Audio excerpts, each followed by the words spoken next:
Okay, everybody, here we go. I'm ticking off very fast. So this is an introduction to dream work and how we think about it. The first thing I want to tell you is a little bit about where I learned this from.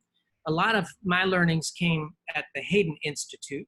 The Hayden Institute was started by Bob Hayden in 1994. He's an Episcopal priest, and he did some things to train people in spiritual direction and dream leader training. Both Maria and I have been through these trainings, and she is finishing up the Dream Leader training this year. So she's gone this past week because she's at the Dream Conference that is happening.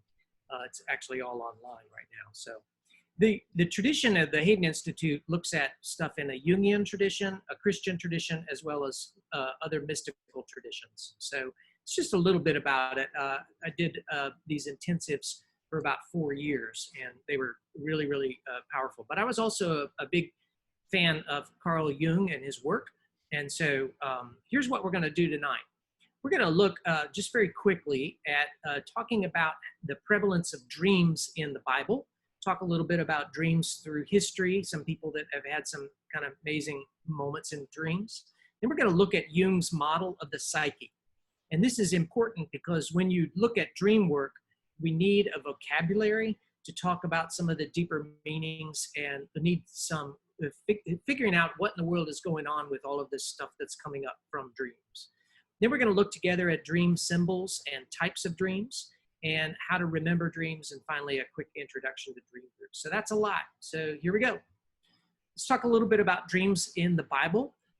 There are quite a lot of them. I'll remind you of a few. Joseph was the great dreamer in the Old Testament. In Genesis 37 through 50, you can read all about Joseph's dreams. You remember his dreams where he bragged about the sun and the moon and all the stars bowed down to him. His star was greatest. He had no ego inflation whatsoever. Very narcissistic. And his brothers didn't like that, so they, did what brothers do. They sold him into slavery, and he became the Secretary of State to the Pharaoh. And of course, he interpreted the dreams of Pharaoh, and that's what gave him his position. Jacob's ladder is a great dream. Jacob also would lie down and have these great dreams of the ladder that kind of went, or the staircase that went between heaven and the earth. And there was another dream, I think, called about Jacob wrestling with God. That is not necessarily referred to as a dream, although it looks like a dream and smells like a dream. So when you read it, it makes most sense if it's a dream. However, he gets up from his night of sleep, of wrestling with God, and he's wounded as he was wounded in the wrestling match. There's a great dream in Daniel 2 through 4, Daniel and Nebuchadnezzar. Nebuchadnezzar there's a statue in one of his dreams. It has a gold head, a silver body, a bronze waist, and then it also has clay feet. So you want to know where feet of clay comes from. It comes from that dream. In the New Testament, Joseph, not an accident, probably named after the Old Testament Joseph, also was a big dreamer. He had a dream to fly to Egypt, and also to leave Egypt, to fly to Egypt and to leave Egypt. Also, the Magi were ones that were warned in a dream, and so that's how they avoided getting slaughtered by King Herod. There's a great dream in Acts 10, Peter's dream. It's a dream of a sheet. I don't know if they had sheets back then, but I guess they did. A sheet that came down from heaven, and it was filled with all the animals that they were not allowed to eat according to the Bible. And he had this vision numerous times. It was a repetitive dream. And in that dream, it was interpreted to him that he was to, could eat anything. So it allowed him to then go out to dinner with some Italians. All right, so that's in the New Testament. In the Old Testament, there's a lot of dream work in there. Some people interpret all of the book of Revelation as a dream, which is another good way to kind of use that as a lens to look at the work of Revelation.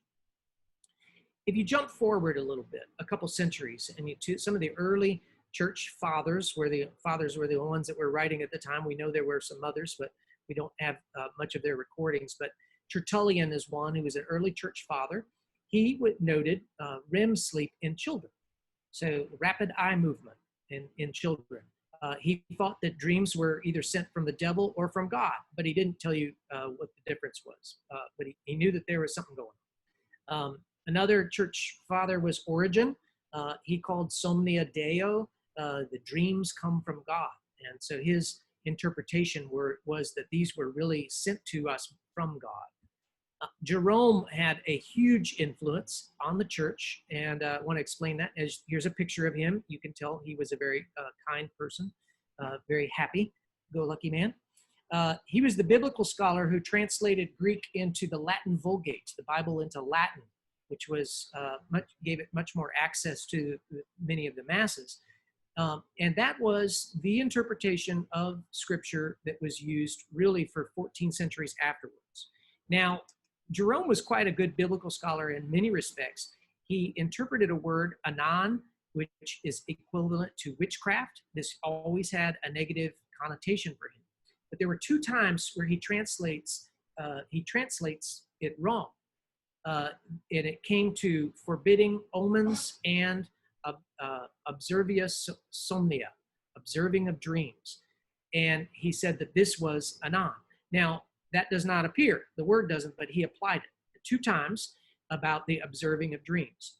So for 14 centuries, Jerome's interpretation, his actual writing of the Bible actually gave us this negative interpretation of observing dreams. It was lumped in with omens and witchcraft and other things that were, thought to be of sins. So all I want to say is that, just notice the contrast between what Jerome is saying as he's translating Scripture and what in the Bible contents were. People were listening to dreams. They saw that as a way that God was speaking. Here's a book that was written, Unopened Letters of God, from God, and this was a book written by Bob Hayden, and it goes through all the dreams in the Bible. But in this, Robert Johnson says dreams come from God is basically the idea. And they were like, every time we get up in the morning and we have a dream, it's like having received a letter from God, one that is really given directly to us. One of the tricky things about dreams, of course, is that it speaks in symbols and metaphor and imagery. And so John Sanford's book, Dreams, God's Forgotten Language, that's a great way of thinking about this. We have to learn a different kind of presentation of language. So God is not just simply giving us this idea they're not clear messages. They're messages that are wrapped up in the symbols and metaphor and imagery. And so we're going to have to learn how to speak in that kind of different language. Now, if you think about people all down through history, many of them had some different interpretations about dreams. And I just want to mention a few of them. Chief Seattle once said that dreams are given to people in solemn hours of the night. Wisdom comes to us in our dreams. And the point here I want to make is that, every indigenous community in the world, globally, honors the tradition that dreams have some power and some meaning, except for us in our more, refined state. We sort of, we have taken off the edge on that in many ways, and so have ignored that. Again, a lot of that having to do with what we saw in Jerome's interpretation.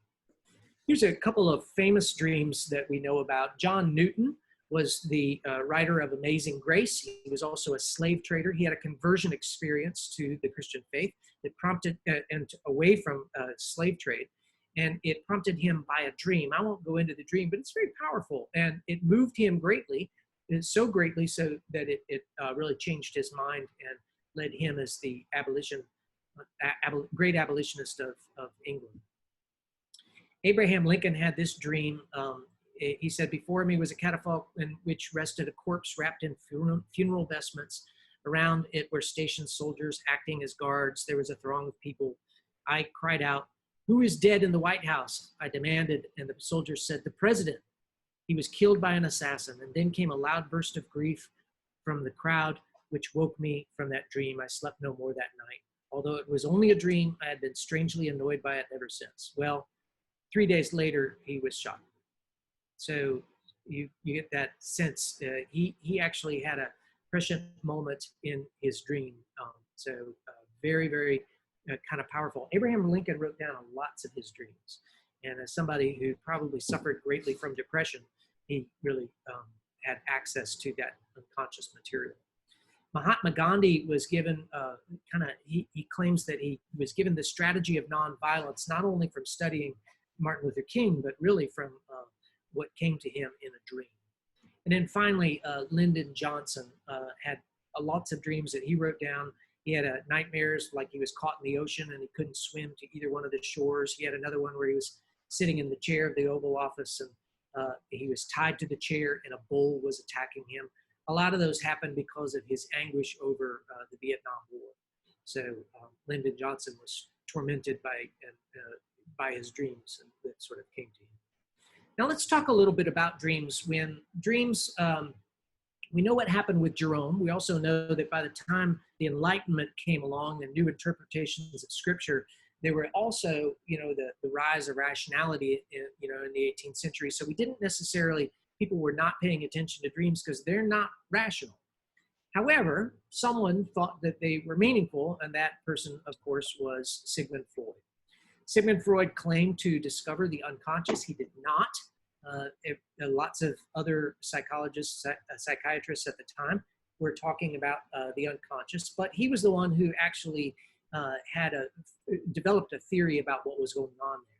He believed that all the imagery that happens in dreams were coming from memories of sexual repression. And so that they were symbolic in meaning, but they were all meaning something about sexual repression that we had as a child. He also, though, said these words, which I think are really powerful: dreams are the royal road to the unconscious. So for him, he would often have people speak their dreams and talk about the meanings of them so that they could get to more of the root of that. Now, Sigmund Freud had a pupil that was his star pupil, Carl Gustav Jung. Jung believed that Jung and Freud, I'm not going to get into too much about their history, although I think it's very interesting. They had a big break, and it had to do with each other, and it had to do with much of their interpretation around what was happening in the unconscious. For Jung, he believed that libido, the sexual drive within us, was only one part of the core personality of human beings. That there is a deeper drive going on inside of human beings, and what he would call the deeper drive toward God. He also, his great contribution, of course, was that he talked about what is called the collective unconscious. And that is that some of these things that come up in our dreams are not just memories that we have repressed, suppressed, but instead they come to us from a source that is common to all of humanity. And yet these patterns, these images that come up to us are by their nature, this archetypal nature, and they come to us not just from some things that we have put into our own mind and memory and experience. So I'm going to talk a little bit about that. One contrast between Jung and Freud that I might say is, Freud was not a believer in God. Jung was not a religious person. His father was a Presbyterian minister, but he had really felt like his father was very shallow and moved away from any kind of organized religion. But he really wanted religions to actually be great containers for what was happening in the unconscious. So, but he did believe, in a sense, that there is a God. There's a wonderful interview that was done with Jung, and they asked him, do you believe in God? And he said, it's a very difficult question. And he kind of looks into the camera and he says, I don't believe in God. I know God. And his answer is very eerie because, he knew that he couldn't really get into the explanation of that, but he was really clear. And he was talking about a knowing that was deeper than just an opinion that he would have in his mind. So those are two of the different contrasts, again, where Freud was not necessarily a believer in God. Jung was. While Freud believed everything was about sexual repression, Jung said, one way that you could say it is that religion for Freud was nothing more than repressed sexuality. But Jung would say that sexuality is actually part of our larger drive, and a drive towards God. So there was a much, I think, healthier understanding around sexuality, although Jung had his own issues, which I won't go into tonight. Now, what we're going to talk about right now is I'm going to jump forward and into Jung's interpretation of the conscious, of his model of the psyche. This is how the mind works, and according to Jung. And he spent a great deal of time examining what was going on in the world. And I'm using this metaphor of the iceberg. As you know, when the Titanic was hit, it was hit because of what was submerged, what could not be seen. And so in some ways, that is a metaphor for what happens to us when we ignore what is happening in our unconscious. The unconscious is vast. It is huge. It is always on. It is always working, even when we are asleep. It's on when we are conscious. But we are not aware of it. We're only aware of what we have in consciousness. And so, you've got consciousness, and of course, under the sea, what is unseen is this sense of unconscious, these two great divides. For Jung, one of the things he would talk about is that these activities that we do on the surface between the conscious and the unconscious, you might think of them as right brain activities. They include worship, art, poetry, literature, dance, and they access material energy that comes from the unconscious. So again, this is where we would say religious activity is kind of inviting us in many respects. Part of Jung borrowed the term ego from Jung. He talked about what is happening in much of our unconscious as the personal unconscious. Now, the personal unconscious really is made up of what we might think of as our own personal associations and images. So yeah, they are our memories. They are images of people that within there. So the people that we recognize, they might be our pastor. They might be, workplace. I've not been in youth ministry directly for 30 years, but I often have memories and dreams where I'm on a trip with a group of youth. So, I know that's a nightmare for some of you, but that's the way it works for me. So this is the personal unconscious, and it's vast and constantly, you might wonder, why in the world does this third grade student friend of mine keep appearing in my dream? Well, somewhere along the lines, some impression of that person struck with you, and it went down into the unconscious, and that part of that person that struck you is the thing that keeps coming back to you in your dream.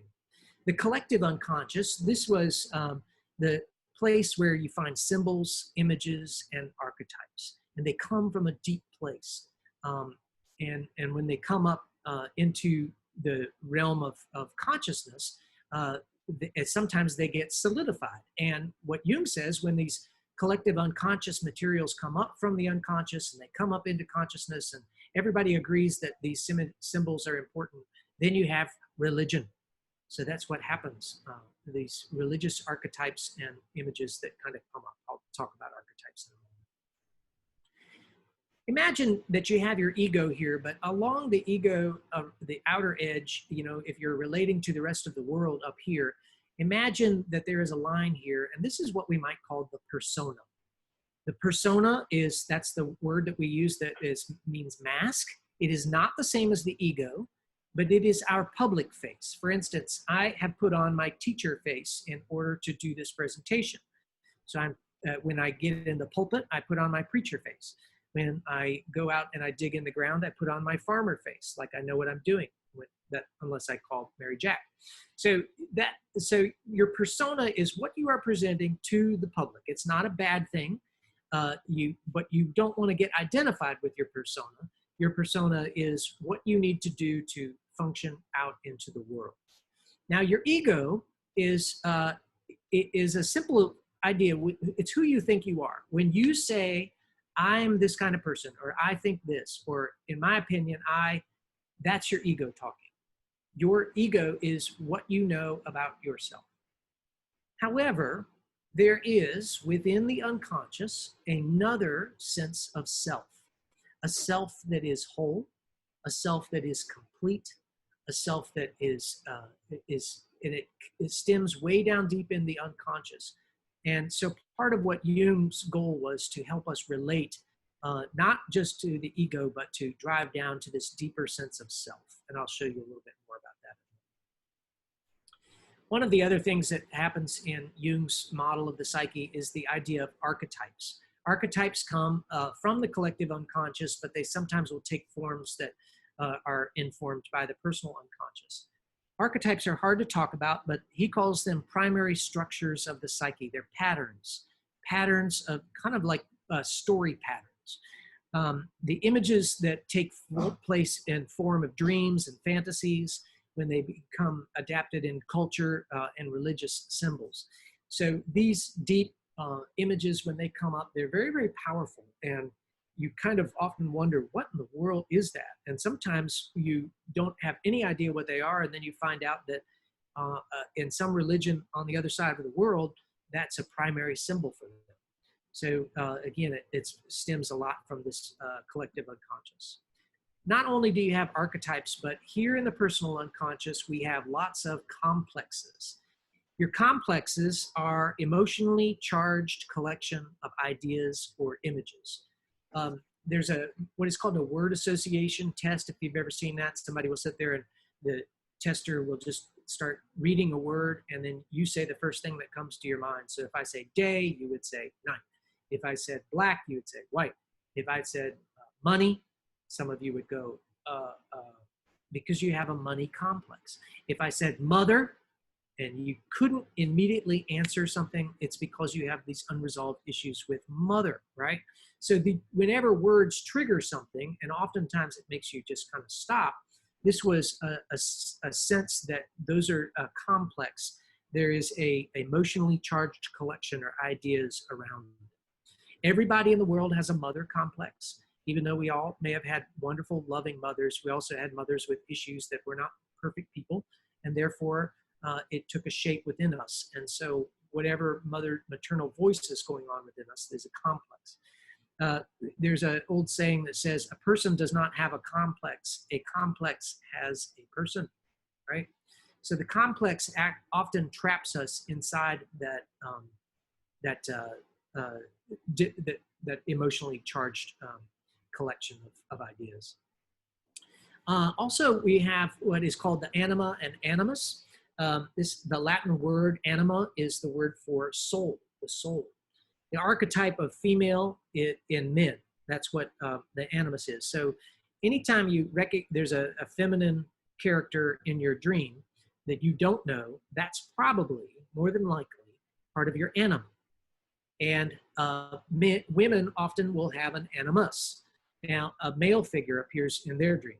So that's the way that shows up.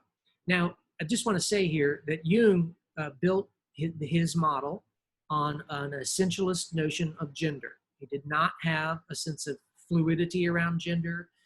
There was not a sense of, what we have, our understanding of gender that is really emerging today.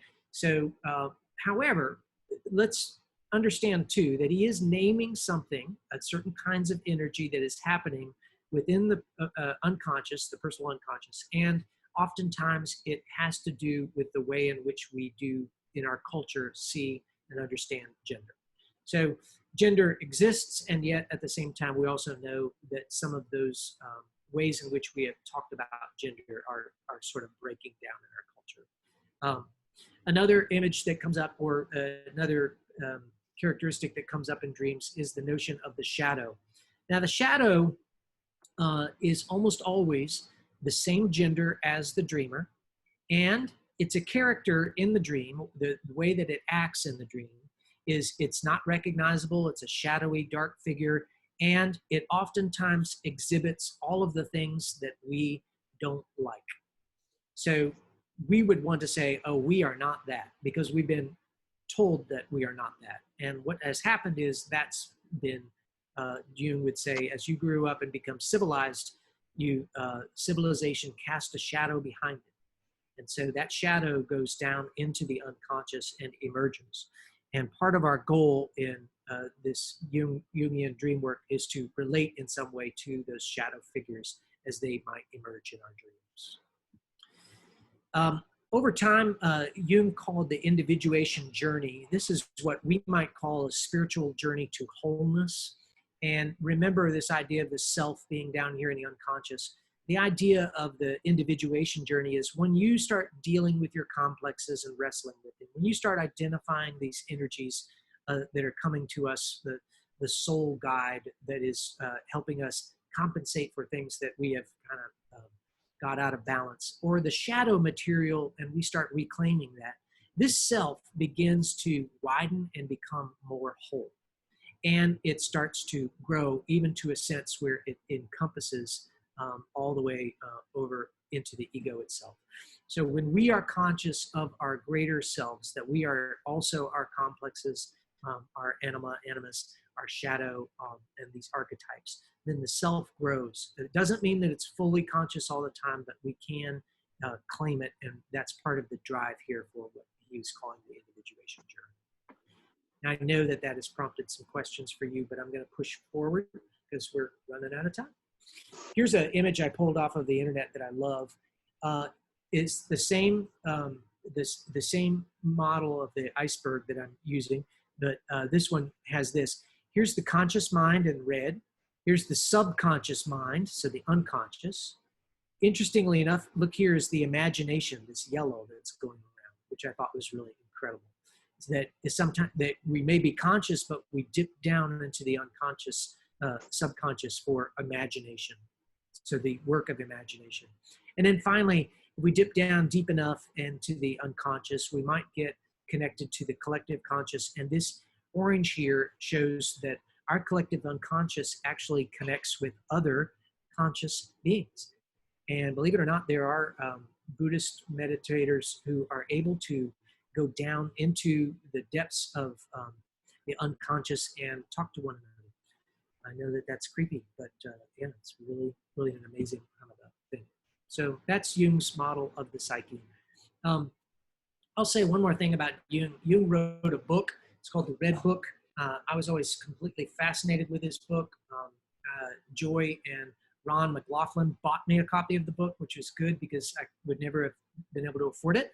And it was really amazing when it was finally published.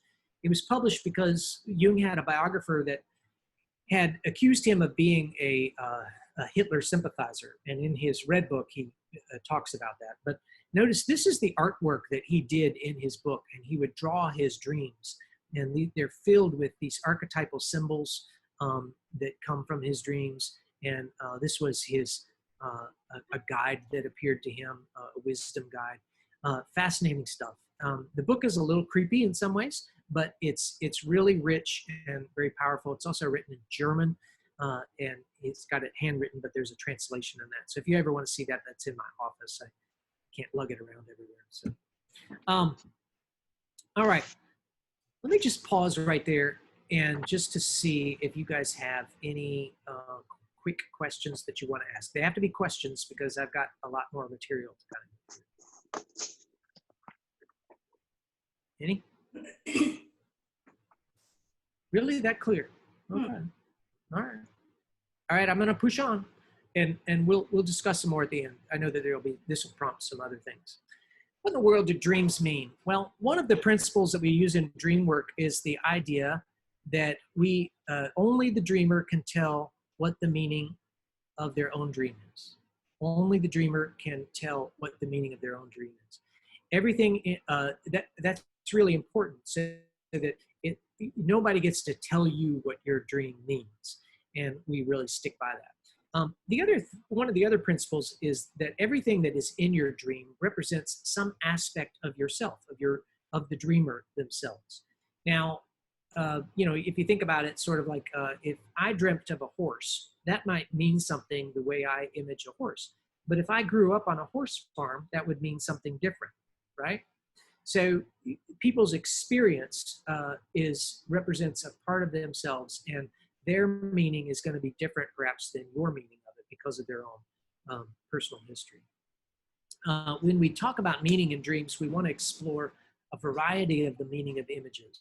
The dreamer is looking for an internal recognition, a sense inside where they're like, oh, that's what that means. We often say that first principle that only the dreamer can say what the meaning of their own dream is, but also that the dreamer is often blind to deeper layers of meaning in the dream. And so when we talk about dreams in dream group, or if you were in a therapy situation, it sometimes gives you that sense of aha. Now, in dreams, you've got symbols within dreams that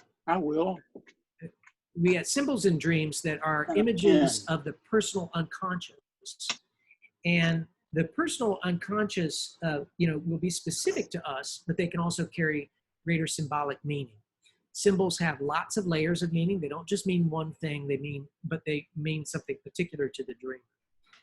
Finally, if you go into any good bookstore or look around on, for dream symbol dictionaries, they're very, very popular, but they're all trash. Throw them away, okay? There is a good book that I love that called The Book of Symbols. And those of you that have done dream work with me know I use that a lot.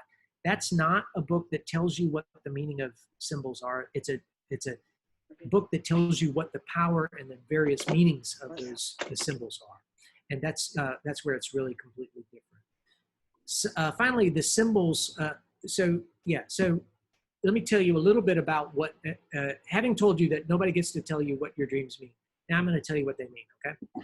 So here's a few things that are patterns, if you look at dreams over time, that will kind of come up in dreams. Number one is if you're in a house, it usually represents something about you in different parts of yourself. If you're in a hotel or a motel, you're not just about a house, it's you in the collective world, right? You among other people. If you did, different parts of your house represent different parts of ourselves, like if we're in the front room or the front yard or a porch, it's what is out front. If we're in the backyard, it's what is hidden. If we're in the den or the playroom, it's an informal part of ourselves. If we're in the kitchen, that's often a place of creativity where we bring things together, spices and foods. The bedroom is a place for sleep and sex and also the unconscious. A bathroom interestingly enough, is a place for elimination and cleansing. The elimination and cleansing. I have a friend who constantly dreams of, she has a toilet in almost every one of her dreams. Poor woman is just tormented by it. There's a basement. If you're in your basement, you're kind of moving down into the emotional side of yourself. If you move upstairs, you're often moving up into a more intellectual space. And oftentimes we are in an empty room, and that is a place inside of us that is starting to develop, okay? Those are often some patterns that people feel. Vehicles are popular in dreams. The spiritual and psychic energy, where is it going? Is it crashing? Is it speeding? Is it stuck in the snow? I've had dreams like that. What kind of vehicle is it? Is it a car, which is usually an individual? Is it a plane, which is usually like some big project is launching and taking off? Is it a bus? If you're part of a bus, you're part of a collective, right? It's not just an individual. And of course, the big issue is who is driving. I had a friend named Bert who was kind of a control freak, and he often was driving the bus that was filled with youth, and he was mowing people down in the street. That was in my dream, not real. So as I took that to my therapist, and I said, well, what does that mean? And he says, it means you got to get Bert out of the driver's seat. Okay, anxiety dreams. Not that we're having any anxiety dreams these days. Typical anxiety dreams, everybody has them. An exam, public speaking, being naked in a crowd, preaching naked. That's an anxiety dream that preachers have. You're unprepared, you stand up and you start speaking, but you don't have anything prepared. And so, of course, the question is, where in life am I feeling anxiety? There is a woman who's starting to collect dreams from the COVID-19 outbreak. And has read about the dreams that were collected back in World War II around the time of the Holocaust. And it was really powerful stuff. So she started collecting those too about people's experience. They're typical. And it's the way our unconscious is processing some anxiety that we're living with. Visitation dreams are popular. They're also remembered very well because our loved ones that have died somehow appear to us in our dreams. I've had a dream about my mother after she had died. It's very, very powerful. They're often specific to the dreamer, and they're dealing with our grief and our communication, and also our communication with the dead. Babies and birth, almost always something inside of us is being born. Sometimes if a baby is 3 years old, say an infant, 3 years old, it might mean something that happened to us when we were 3 years old or something happening 3 years ago. So the age is important, but babies are always about some kind of new thing is emerging. Their death appears in dreams a lot.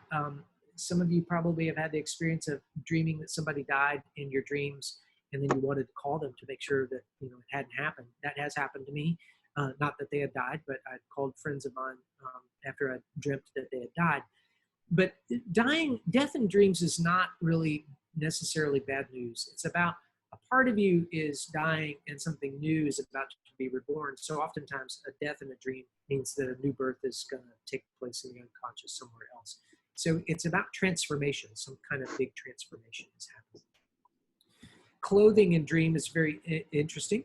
Usually represents our persona, what we're wearing in public. A lot of people have shoes dreams. That often kinds of means our standpoint in life. So the shoes are related to how we work in the world, and sometimes the shoes are too big, or they're misfitting, and that's a clue to us that maybe something else is not clear in our dreams. Animals are big in dreams. Animals are instinctive, primitive energies.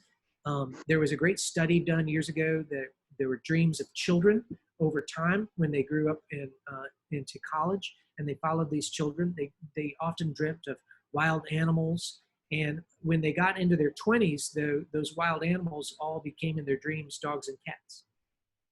So as they became more civilized, more cultured, their animals became more domesticated, which I think is very interesting. When you get older, as people at Arbor Acres will tell you, your dreams about animals become a little bit more fierce, sometimes about snakes. And these kind of animal dreams that kind of come to us, especially the wild ones, they're very multi-layered. And think about a snake and what a snake represents, just by thinking about snakes.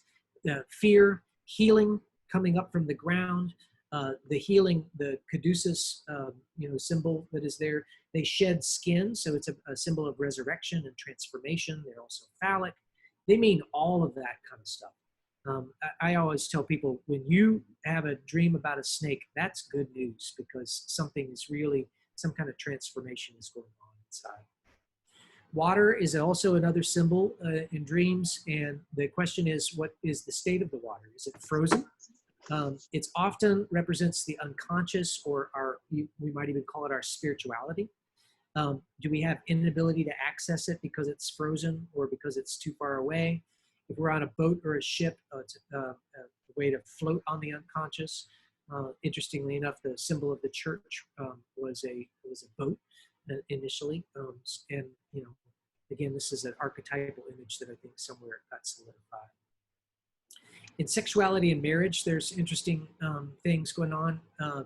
Not just about the sexuality or our partner in marriage, but also about what's happening in sexuality itself. So breasts are often about nurturing and the need for nurturing.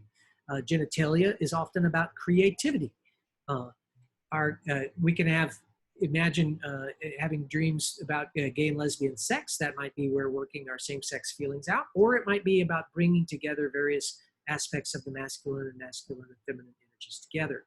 Marriage is often about bringing together opposites, so the masculine and the feminine, and it also is a part of our coming together in wholeness. And so lots of marital images that come together within dreams. Sometimes you're going to a marriage, to a wedding, or you're attending a wedding, and you don't even know who's getting married, but you're there. That's a symbol that some of that energy is happening within the unconscious. So those are some of the basic symbols that we would look at when we would talk about dreams, and just to kind of keep in the back of your head as you're working with your own dreams. We do dream work in groups, and the reason that we do that, you can do it individually or with a therapist or spiritual director, but this has its limits, right? Dream work that is done individually, you're only getting one person's perspective. The advantage of doing it with an individual is they can ask a deeper question and go a little bit dry. They might ask you, what's going on in your life, or tell me about this person, tell me about the history of them. You can go deeper into that with a trusted therapist or spiritual director. In dream work, in group dream work, what we do is not just have one person's view of what's happening in the dream, but a whole group's view. And so what we find is if you get 5 or 6 people in a group, they can throw out all kinds of ideas going at you all of the time about what meanings might be going on in the dream. And we do the way we work it in groups is we try to say, look, you can't say what a dream means, but what you can say is, if this were my dream, I think it might be, which is a little step away from it. So it's a way of saying to the dreamer, this isn't my dream, but if it was my dream, this was what it might mean to me. What's important for dream work in groups is that you have a safe, sacred container. So we do a little prayer at the beginning.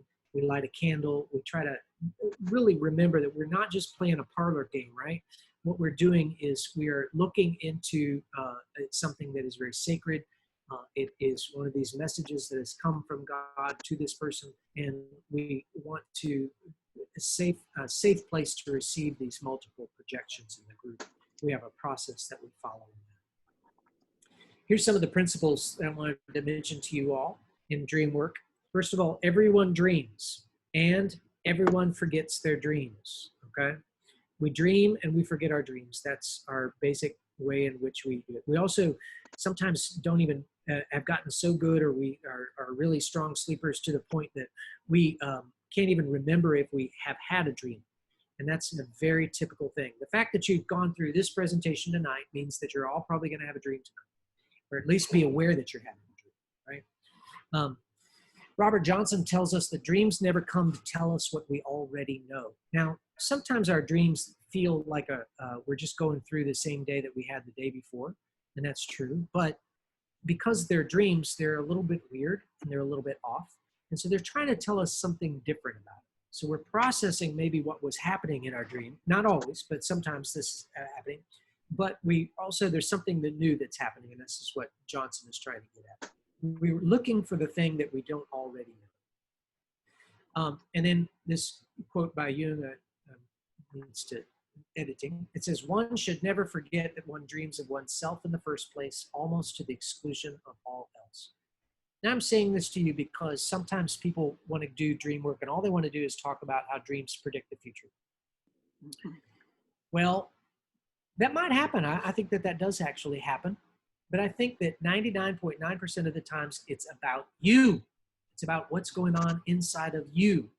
And if you don't want to take a look at what is going inside of you, then the dream work really isn't for you.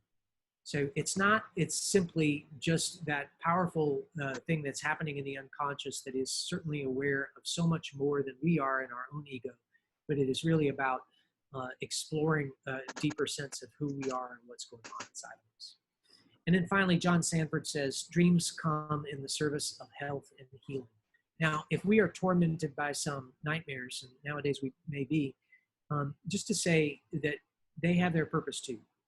That when we bring that to consciousness, we are actually, by claiming it, by seeing that there's an energy there that is trying to get our attention, by giving it attention, it actually often helps the nightmare fade a little bit. Not always, because people that have experienced trauma may need to work with that also, but it is a way of processing what has been a wounding experience, what is a fearful experience. And by facing it, we often, we don't, it's almost like for those of you we're going to be reading this in the next chapter in the Centering Prayer Group, it's like the welcome prayer. You don't push it away, you welcome whatever it is, the pain, the fear, the anguish. And that's kind of what we do in nightmares as well, because they have their purposes really, they want us to see something and notice something so that we can move towards a greater sense of wholeness. All right, last thing. How in the world, what if I don't remember my dreams? Well, here's how you can do. If you talk about dreams, it helps you remember them. When you attend a dream group, you often get more material coming at you. If you put a paper and pen next to your bed and maybe a night light, not to wake up whoever you may be sleeping with, you write down anything that you can remember, even if it's just a word. You just write your dream down and write it down in first person present tense. You don't say, I was walking down a hallway one day. No, you say, I am walking down the hallway. And there's something about writing it that way that actually helps more of the dream come forward. It's a very strange thing, but that's true. So if you can remember that, but you got to put pen and paper next to your bed. I know some of you are thinking, okay, I'm going to do that, and then you won't do it tonight. And then you'll know that you had a dream, but you won't be able to catch it because you didn't get it written down as fast. Got to have it right there next to your bed. Put a card in your pocket that says, I will remember a dream tonight. Pull it out, read it 3 or 4 times all day long. Read it right before you go to sleep. Some people have more vivid dreams if they take melatonin. Make sure it's not too high of a dose. 3 milligrams should do it. So it's a sleep agent that helps people stay asleep, and it also helps your dreams become a little bit more vivid. A lot of people felt that way. It's not worked that way for me. And then finally, one thing that I've learned, which is really interesting, is when I wake up, I turn over. You know, I kind of reposition my body, and I go like this. And then I realize, oh, I was having a dream. And if I turn back and I put my body in the position that it was in before, more of the dream comes forward. And because the dream is actually happening within the body itself, the body is actually having these memories, these experiences of the dream. So, so your body posture, if you go back into the position where you actually were sensing the dream, it actually, more of the dream can kind of come back to you. That's it. You guys have succeeded in actually going through the entire presentation. Can you believe it? I'm going to stop the share now and bring this all back together. Let's see. Somebody said, are there parallels between the clearness committee and dream work? I think there are.